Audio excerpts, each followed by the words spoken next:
Welcome to the Extra Podcast. That was really slow-mo, Greg. This is episode number 282. My name's Greg. I will host for this episode, the 282nd episode in Extra Podcast history. Last week, we delayed getting it online, and we found out our 9 listeners just about lost it on us. Andy was getting I don't know, 2 texts. At least, Greg. Why did we Here's delay the problem. In recent weeks, we've had Bishmu producing for us, and he's very diligent in getting it up there right off the bat. Last week, I was recording it on my laptop, and I delayed in giving it to our tech team. And so it is my fault. So you can send all of your angry emails to asteiger@northview.org, and he will respond to you promptly. Joining me around the table, You, sir, are a jerk. Andy Steiger, Welcome. Paul Siemens, Hey. Jeff Bucknam. Hi, Greg. Paul, you have a fresh new do. I do, man. Got a haircut. It's great. It's good, man. It's fun. Haircut, place of choice. Where'd you go? Well, growing up, I always went to Bernard's. Many Yeah. people in Abbotsford will know Bernard's, but Nicolette's? Bernard is now at Nicolette's, but Bernard actually has another daughter named Daniela, and she lives on my street. She's the And black. so- Is she the black sheep of the haircutting family? No, she's got her own barber shop set up in her garage. She calls herself a stylist. Yeah. It's all under the table though. There's no. I'm just kidding. Has that family monopolized the hair industry in Abbotsford? I think so. Sheer Performance. That's my choice. Sheer Performance. It is. It's where I used to. That's where I'm getting my haircut these days. Yep, good stuff. Your hair's growing out a little bit here. It is. I need to probably get another haircut, Yeah. but It's very wavy right now. Sheer Performance. Yeah, well. I see you looking at me, Greg. Andy, where you got your haircut? You know, this manscaping takes place at the Steiger house. Have you ever had your wife cut your hair, Andy, before you had lost your hair? Or you got married bald though? Well, I got married with very little hair remaining. Have you ever? Did you have the ring around? So, Andy, why don't you just keep quiet when it comes to the hair discussion here? The rest of us. Greg, have you had your wife cut your hair? Yes. And Paul? Yes. And I have as well. You haven't lived until you've had the wife There's a cut thrill that the takes hair. place. Because the whole time they're cutting it, Or they're a like, fight. I don't think I should be doing this. And you're like, you know what, honestly, I don't really care. Because all you're thinking about, well, for me anyway, is like the $20 I'm saving. Exactly. And I'm thinking, you know what? Honestly, if the worst comes to worst, you're gonna do really badly, and we'll just clipper this baby with one of those vacuum clipper things. You've seen those? The Sut cut? Yeah, you can. The Flowbee. The Flowbee. That's right. The Flowbee? Yeah, it Yeah, vacuums buddy. your hair and it cuts it at the it. same time. I always wanted a Flowbee, but I never had enough hair for a Flowbee. The Sut cut was from Wayne's World. No, I didn't but think it was actually a real no, they thing. actually have them. I saw an advertisement for a while ago for one that's like actually was during a football game or something, and they were advertising something from Braun or whatever it was, and they it suctions your hair, and it clips at the same time. How do you spell Flowbee? Like I think so. Flowby? No, I think don't it's know. like a B. B-E. Yeah, B-E. Flowbee. I don't know, but Okay, yeah, so- that used to be the thing. You used to have that. The Flowbee was commercials were on all the time in the States. So when my son needed to get his hair cut, his hair grows like a lion's mane. It's stupid how fast it grows. So the first time he got his hair cut, we took him to this place that people were like, oh, you have to take him to this place downtown. It's amazing. This old person cutting hair there. It's great. We take him there. We were like, okay, he's ready for his first haircut ever. The lady takes the water bottle and she sprays him right in the face with the water bottle. Oh, He starts man. crying and she said, I don't know if I can do this now. And I said, maybe don't start by spraying them in the face with a water bottle. It works with every other kid. Yeah, I don't know What's why. wrong, what's wrong with your kid? I don't know why he Oh, found man. that traumatizing. I mean, it's only his first time. So she cut half of his head, and then she gave up because it was too hard and he no. was crying too hard. So then we had to take him to another hair place later that day, Oh, my gosh. Tommy Guns. And Oh, they yeah? fixed it for us for free because Tommy they were kind. Guns. We told them the story, and I said, is there anything you could do to help? And they said, yeah, it'll be $75. Yeah, good stuff. What's the most you've ever paid for a haircut? Me? Yeah. Probably Tommy Guns. They charge a lot of money. Hey, I think Greg's because it sounds like a $30. gangster Greg, place. you Is do that have why? a bit of a coif, though. You like that? You style your hair. You know, the last time I had my hair cut, L'Oreal for Men is the only product that'll touch these locks. These brown locks. I miss the days of shampoo. Andy, I told you to keep quiet during this I conversation. I got my whole head shaved in India on the streets. Was it free? And no, it was not free, but that was the cheapest haircut I've ever had. It was like $3. It was awesome. Have you guys ever had another man shave you with a razor blade? No, and I don't want to.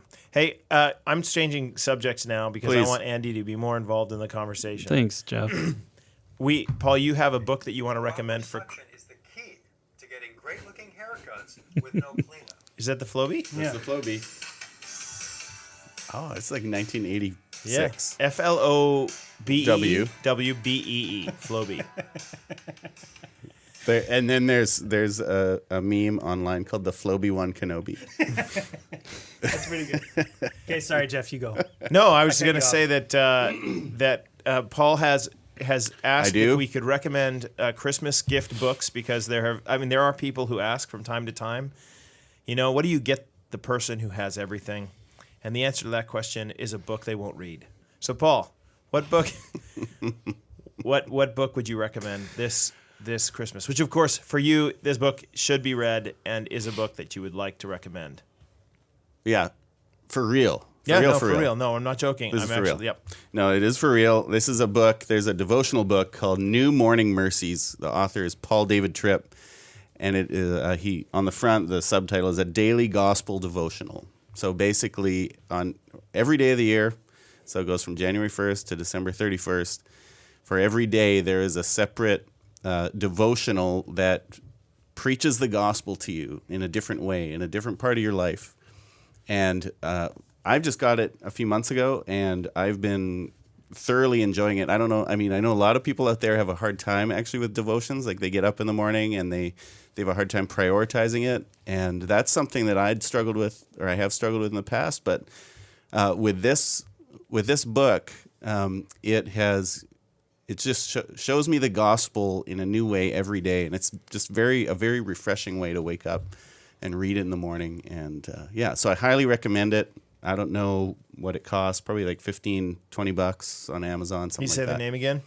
It's called New Morning Mercies Yep. Good. by Paul David Tripp.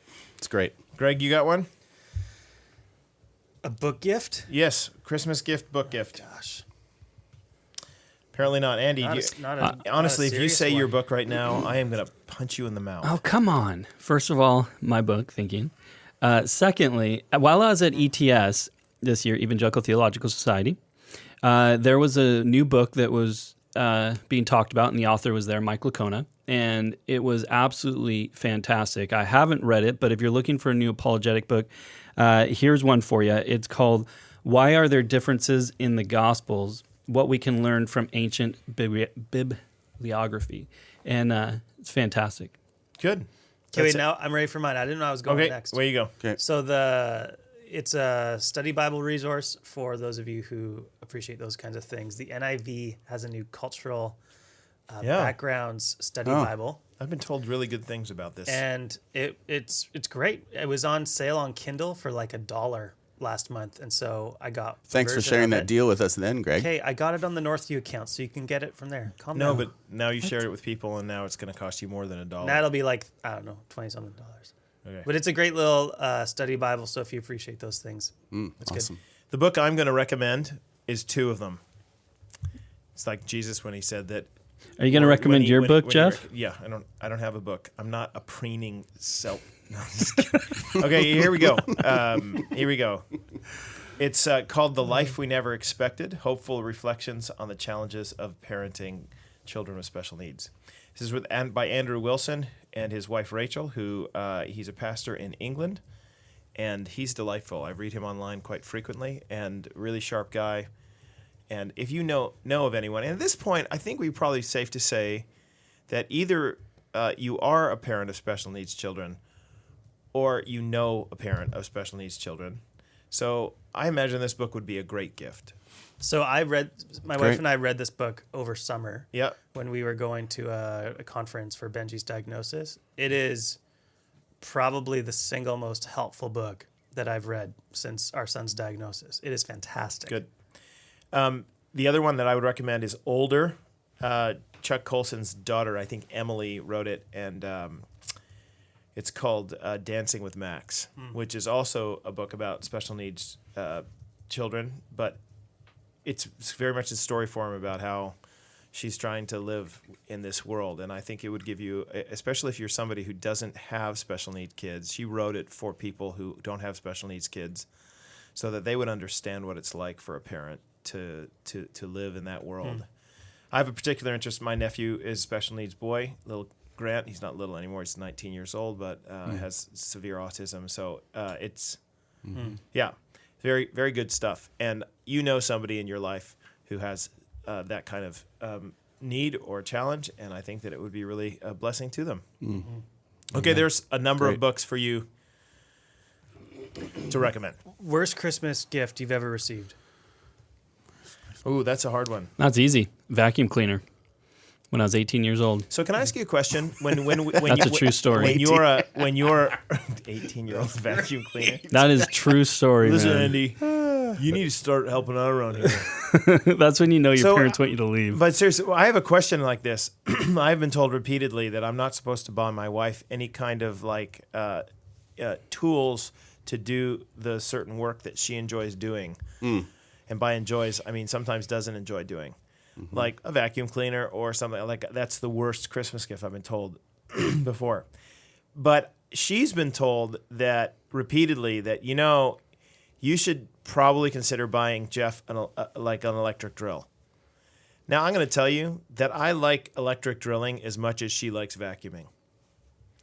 So why is it okay for me to have an electric drill for Christmas? Because it's man stuff. Which if you gave it to me, I would be like, I wonder if that's worth as much as a TV. Because I'm going to choose to get the TV Yep. and not do the electric drilling. Yep. It's because it's man stuff, and you should like that stuff. I think that's how the narrative goes. Okay. So I don't like that stuff. Do you even know how to drill, Jeff? Andy, I imagine if you gave me an electric drill and you pointed me toward the wall, I would be able to make a hole in that wall with that drill. I think. But other than that, no. No, Andy. You would say to me, Jeff, you probably want to hang this thing up on a stud. And I'd be thinking, I wonder what that means. And then I wouldn't know how to find that stud, except I've been told that they have these little electric things before. I know the old knock test. You can knock along the wall and stuff. Problem with the stud finder is it constantly beeps when it's around me. Oh man, that was just a softball. It was. I was hoping somebody wouldn't say that, but Oh dear. Andy, But if there was one of us No, but around seriously. this table who was going to pass that up, no, it wasn't going to be Andy. it was not going to be Andy, as he takes a nice drink from his unicorn mug. What a stud. You are an enigma. All right. Anyway, we've been helpful this morning, so Yeah. no matter whatever else happens on this podcast, you're welcome. That's right. Hey, this past weekend we started a different sermon series. We're doing some different passages over the Advent season. This past weekend was a sermon on forgiveness, Matthew 18. Great sermon, Jeff. Thanks, So- brother. Low-hanging fruit is what that is. Yeah, it was nice to. When I say that, I mean it's not hard to prepare a sermon on Matthew 18 because it's pretty straightforward. But there was a book you talked about. It was Oh, yeah. That's a good one, too. Devil in Pew number 7. fantastic. Yeah. Becky Alonzo. And actually, you often quote, was it Corrie ten Boom? I do. Oh, We're going to have to we put might have to on pause our the podcast because Oh, right now man. the fire alarm is going off at the North Sea There building. is a fire at Northview. the All right. building that can't We'll burn see you soon. We We'll be hope. back. is burning. Hopefully, the All right, we're back. Sorry for the. It burns. Set our church on fire. There you go. Right? We sang Isn't that that- song. How many fire references can we make now? I don't know. There's a Petra song like that. Fire! So we don't actually think no. that there was a fire in the church. We thought we think something set it off, and it seems a building safe for us to come back in. We all just spent some time in the workshop out in the back, and Andy took a live video on the Northview Young Adults Facebook page. You can watch. Thanks, Greg. But we're back. We were asking about forgiveness. We were? I think so. No, I was asking Jeff about Corrie ten Boom. He mentioned her a couple times from the front, and just wondering what book. Is it one book? I've never read her book. Does she have a couple books? What would you recommend? The Hiding Place is the classic for her. She's written stuff after the war, though, and I cannot remember exactly what book the thing I read was in, but it's I'm sure you can find it online. I think that's at in one of the newer editions of Hiding Place. I think that's near the end. Okay. So they must have added an epilogue or something like that in it for after the fact and all that kind of stuff. But it was in a subsequent book after The Hiding Place. I know that. Mm-hmm. Great story, The Hiding Place. Highly recommend reading it. It's a Christian classic. There's no question about that. So if you there's another book that you could buy your friend. Yeah. For Christmas. So see, another helpful suggestion. So one of the conversations that came up among some people after the sermon regarding forgiveness is the whole idea of what does it mean to forgive someone from your heart, so not holding anything against them, and yet the fact that consequences for actions are still very much in play a lot of the times. Yeah, because if somebody does something illegal, they're still going to have to pay that. You could forgive them, but they still have to pay a particular debt to society or those sorts of things. Somebody steals from you, and there are legal ramifications to that sort of thing. Yeah. I should make it really clear. This is something I want to make, and maybe this doesn't help this discussion at all. But the passage that we dealt with in Matthew 18 is particularly interested, with the relationships between professing believers. So Matthew is really concerned about showing what you should do when a brother or sister has sinned against you, and then also that they are seeking forgiveness. Even the story that Jesus tells is about a man who seeks forgiveness from the king, but he's unwilling to pass that forgiveness on to somebody else who's seeking it from him. So, look, I'm not suggesting that the Bible doesn't have anything to say about forgiving somebody who's not seeking forgiveness. But that's a different subject. Because I got some responses from some people saying, okay, but what do I do? I understand this call to forgiveness in the scriptures, but what do I do if the person is not repentant or not troubled at all by their actions? They're not seeking the forgiveness of a debt or something like that. Or they're not a brother and sister in Christ. So those are two questions. The second one, the question about, okay, what if they're not a brother and sister in Christ? My answer is usually, I think that there's a chance that this passage is applicable beyond just the family of Christ. If somebody else comes and wants to seek forgiveness from you, I think that I would stand on decent ground to say, well, I think that you should do good to all men, but especially to those who are of the faith, right? So I think that you should pass along the same kinds of things to all men that you would to those who are within the body of Christ. But we should tease that out, though, because I find a lot of people don't understand what forgiveness means. I think a lot of people believe that means you need to mend that relationship somehow, or fix it, or bring it back, or restore it. Well, this is, I think, what Greg's or the question that Greg's brought up is when somebody has an issue against, or like somebody sins against you or does something, and they're coming to you now pleading for forgiveness. What the scriptures are saying in that case is unmistakably clear. You are obligated, because of what Christ has done for you and the colossal amount that he's forgiven you, to pay that forward. So that's going to be a sign, I dare even say a condition, or an evidence anyway, that you are saved, that you've actually really received the forgiveness that Christ has offered.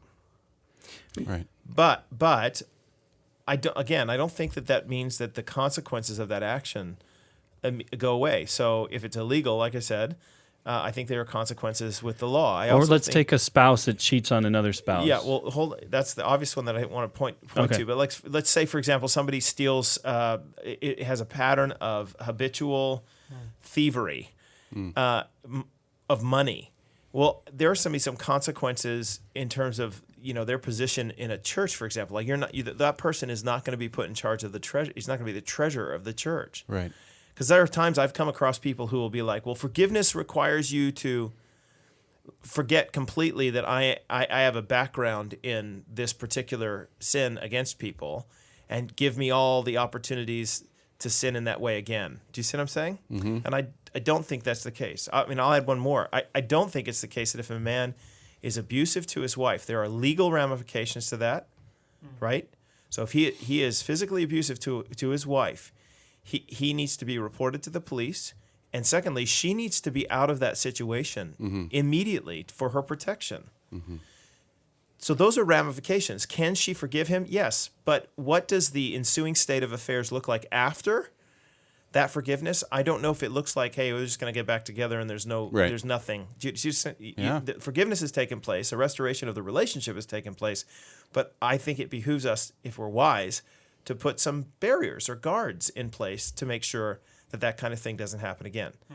Right? Well, here's one that I've personally been dealing with, and I know a number of other people have dealt with it, is, as you guys know, my dad left my family when I was 5 years old. My parents separated, and really have had no contact with my dad, very little contact. Maybe seen him a handful of times in my life.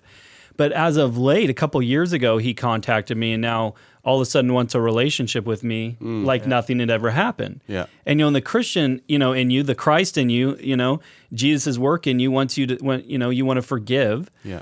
But at the same time, there are ramifications to your actions. Yeah. And so I'm constantly struggling, going, okay, I don't even know this individual. What do I owe this individual? What does it look like to actually forgive this person? And to what level of a relationship am I obligated to have? Not obligated to have? How does as a Christian, how do I navigate this? Don't you think that forgiveness? That forgiveness has taken place if after doing it, you can honestly say, I am seeking the other's good. Do you understand? I'm praying for the blessing of God upon them. Or is that? I mean, I'm just shooting from the hip a little bit there, but I tend to think that might be one of the evidences that forgiveness has actually taken place in your life. Is that you've said, right? I'm not in a position anymore that I wish them ill. I actually am wanting good for them. Yeah, one of the ways that I tried to unpack it at Sinai Gathering this weekend was removing the resentfulness from the wrongdoing. And by that, what I meant was that visceral reaction, not just of our disappointment that it happened, but our desire to see that person suffer for the actions that they've done. So when we remove the resentfulness from the wrongdoing, we're not forgetting that wrong was done, but we're not wanting revenge or payback on the person for them to be negatively affected ongoingly because of what took place. Right. And with the hope that a relationship would be restored if that's possible based on how the consequences. But again, there are play consequences out. sometimes to those actions. Yeah, right? that doesn't mean ignoring the law. Like you said, you already said that. Yeah, I really want to emphasize that. Yeah, though. Sometimes totally. when people hear stuff on forgiveness, and immediately their mind goes to things like, "What about the abuser? Well, does forgiveness of the abuser mean that you just kind of pass over that?" The answer is no, absolutely not. The man who sins against his wife by abusing her physically ends up he has to pay for that. I mean, he needs to receive help and pay for that, and she needs to be safe. And there are massive ramifications to that action, right? That are bigger ramifications, quite honestly, than if he hurts his relationship with his wife by a myriad of other things, right? Yeah. Not telling her the truth about where he went to whatever. But even that has ramifications to it as well. I mean, I would advise her to be careful. It's going to have some relational ramifications. But she's not holding a grudge if she's like, I don't know if you're telling me the truth all the time now. Do you know what I mean? Right. But Right. that's not holding a grudge. He doesn't need to forget about everything that's taken place. And forgiveness doesn't mean that you have to restore 100% of your trust. Like Right. if somebody does something against you or against somebody else that makes you question their character, if you forgive them, that doesn't mean that you have to immediately go back to like, oh, their character's perfect, like, or that you are, or trusting them again when they've broken your trust. Right. Trust is something that is earned. I mean, we hear that, and that's very true. And that's something that people, if they've sinned against you, they do have to get that trust back, and that's going to take a while. Which could actually be in their benefit as well, because in some ways, if you didn't put up those boundaries, you could go back to the situation before in which you would be or could be abused. Jeff, though, what would you say if somebody asked, should our forgiveness look like God's, the way God forgives us, or is there a qualitative difference between the two? Well, I mean, yes. Yes, our forgiveness should look like God's to some degree. But when you say qualitative difference, as far as the east is from the west, that's the language. Is so far have your sins been cast away from the God. So no, I don't think that's what it is that we are due. I think there's a level of discernment, and again, I think there are ramifications to people's actions in their relationships. And as a result, I think it's possible to forgive a person. And my sign, just to summarize, my sign that they've forgiven them is that they don't wish them any ill at that point. And maybe I would take it one step further than even that they're not just neutral regarding that person, but actually wish them well and wish them good and pray for their good, that sort of thing. And I think that there's a holding of a hopefulness Right. that maybe full restoration could take place. Right, but I think I think we're into the area now of being careful. Because Totally. here's my experience. I have dealt with lots of people who have sinned against another person repeatedly, have received forgiveness from that other person or that other group repeatedly. But that other group has hesitations regarding them in terms of putting them in leadership or that relationship and going back into those same circumstances. They have hesitations. It doesn't mean that they're not willing. They just want to see a track record over time established so that this isn't the kind of thing that keeps happening. Do you see what I'm saying? And then the person who has received the forgiveness, right, has sinned against repeatedly and received the forgiveness because they've sought it, gets irritated because they say, "You're not forgiving me." And my response is no. That's not true. They have forgiven you. They're being careful regarding what it is that going forward, recognizing that you are a sinner, I'm a sinner, we're all sinners. And somebody who is, nobody would make this argument for somebody who had done something like pedophilia, right? Right. So we're not going to put them in charge of the children's ministry, but they could raise their flag and say, "How dare you do that? Because don't you, as far as the east is from the west." No, it's just unwise in that regard in terms of our relationships and things. But that doesn't mean that you haven't forgiven the person. And that's part of just human limitations, isn't it? I can't see the human heart, but God can. Right, right. I think. Well, yes, absolutely. I think that there's a healthy dose of appreciation for human depravity that we need to have in these areas, and recognize that some of us have besetting sins, and so that's a good point. they need our help. Right? If you struggle with financial sins or whatever it is that like you have thievery of money and things like that, it's actually the church is doing you a favor by not putting you in a situation where that's actually going to arise, Right. and that great damage can be done. And maybe you're going to be good with it over time, but you should recognize, I totally see that this is a besetting sin of mine, and I struggle in those circumstances, right? Yeah. So I want help from the church and from my other friends to put me in situations where I'm not going to be tempted toward that end. But that usually is not the way it goes. You find people who have sinned against others demanding their rights of forgiveness. You need to forgive me, and they then get to define what that forgiveness looks like completely. Yeah. Right. Or the flip side, which is what Jesus is after, people who are supposed to forgive flat out won't. They just won't, because they want to hold on to the grudge, partially because they feel by holding on to the grudge they have some kind of control over the injustice. I can't help but feel how many issues in churches that I've worked at and seen that have exploded over people just their unwillingness to forgive. Yep. Yeah, absolutely. Yeah. We're in the care department. When I counsel couples, there's so often, like, I'm not talking issues of abuse or anything like that. I'm talking about issues just of where these couples are fighting and they're on the verge of divorce. And you hear their story and it's like, okay, if you guys would have just had like forgiving hearts a few years ago, Right. you wouldn't be in this mess. Like if you had the heart actually to confess to each other and to forgive each other, things could have gone a lot better here. Yeah, and It's very true. it's a two-way thing there too. Yeah, I mean, it's the totally. willingness to seek the forgiveness as well. I mean, that's not the emphasis on the text that we preached, but it certainly seems to be one that I think we need to bring to this. That a lot of people who've wronged other people are so proud Yeah. that they end up justifying their actions, saying, "Well, I didn't do anything wrong," Yeah. when actually you did, and you know you did. But out of pride, you're saying, "I don't want to say that because it might cost me something, or it might whatever, relationally or financially or whatever." When the truth is, the first step to reconciliation is going to be you going towards someone and actually doing the getting down on your knees and saying, "Forgive me, forgive me of the relational debt that I have caused you." And then the second part is the person offering that forgiveness, free and clear in that regard.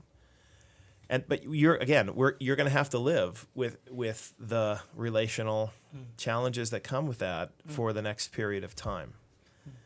And I don't think that that's a lack of forgiveness when you have to live with those consequences.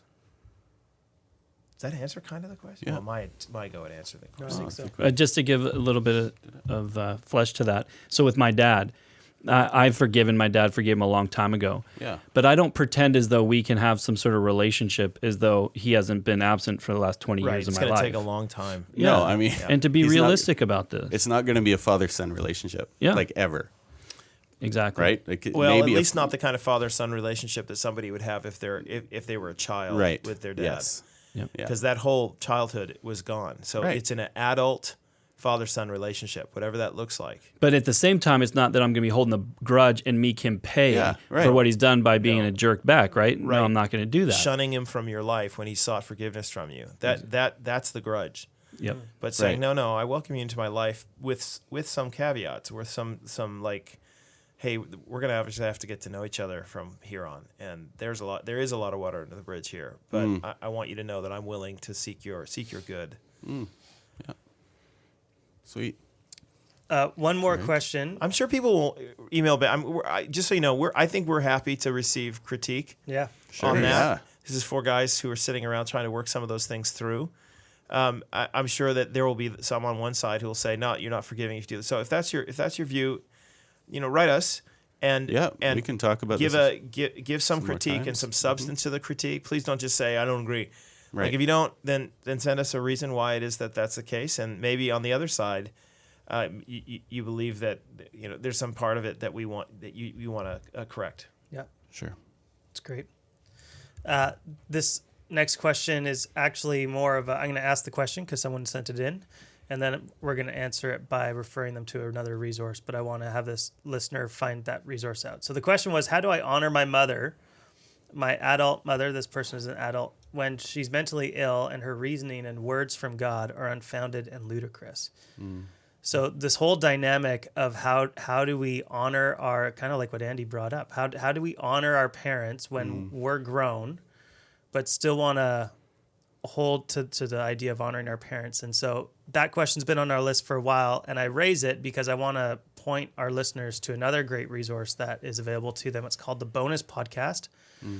Pastors Crystal and Thalia do that on a regular basis, and they bring in all kinds of guests to talk about different topics. This was something that Thalia actually went into quite a bit of detail talking about. And so her experience with the care department and counseling background has given her a lot of great insight on how to help people apply this. So if you are interested in finding out more about how to honor your adult parents as an adult, go to the Bonus Podcast on northview.org under media, and under podcasts, go to the Bonus Podcast, and there's one called Honoring Your Parents.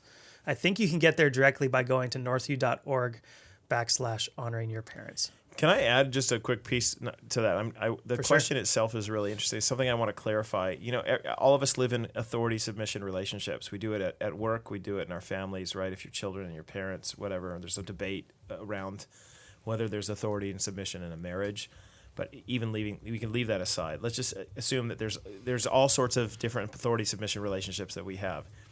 And so we are told in Scripture that to submit to the authorities, the proper authorities that are over you, is actually a righteous act. It's a good thing, which is of course very countercultural, that viewpoint, but it is a good thing. Go ahead. You don't. My thing that I want to point out though is that you are never required to submit to an authority who is asking you to sin. You are never required, and so I have all sorts of biblical evidence for this. The Hebrew midwives and their response to the Pharaoh's demand that they kill all the Hebrew in Exodus. babies. They don't do it, and they are commended for their faithfulness in this act. So this is a civil disobedience where they're not obeying the authorities, righteous authorities. Not righteous, but the authorities that are sitting rightly above them. They don't do it. I would even think that in some ways Rahab's actions fit this grid. There are lots of examples, I think, in Scripture that show that if somebody is asking you to sin, a government is asking you to sin, your spouse is asking you to sin, your parents are asking you to sin, right? You don't need to obey them. You obey God before them, right? So the Sanhedrin comes to Peter and says, "Listen, you guys need to stop preaching about this Jesus." And they had religious authority over these men at this time, right? Yeah. And political probably authority. And they said, "You need to stop preaching about Jesus." And Peter says, "Listen, which is better, for us to obey you or God?" Because for him, it was an either or. I can't obey you and obey God. I would like to obey you and obey God. That's my heart's cry. But the truth is, I can't do it. So I'm going to obey God, and I'm going to pray that you see God's way on this. I actually think that this is the approach we ought to have in all those relationships. So you're not obligated. Great. Thanks so much, guys, for giving your time once again to the Extra podcast. And if you have questions for us or you want to provide some feedback on something you heard in a sermon or something you heard in one of our episodes, you can email us at extra@northview.org. Until then, we will see you at church.